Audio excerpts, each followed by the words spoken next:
আমরা তো বাবু এখানে আসছে সবাই দেখে যাবে এখানে এরকম সবাই দাঁড়িয়েছে দেখেন আজ জেলে দিতেছে।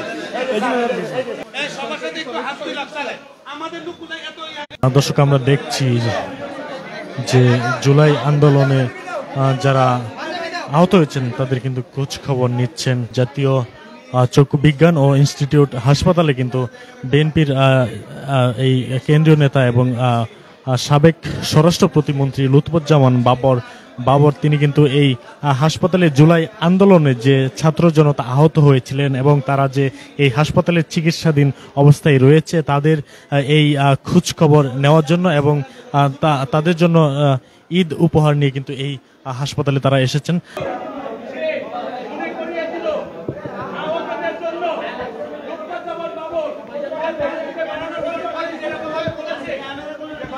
Yeah.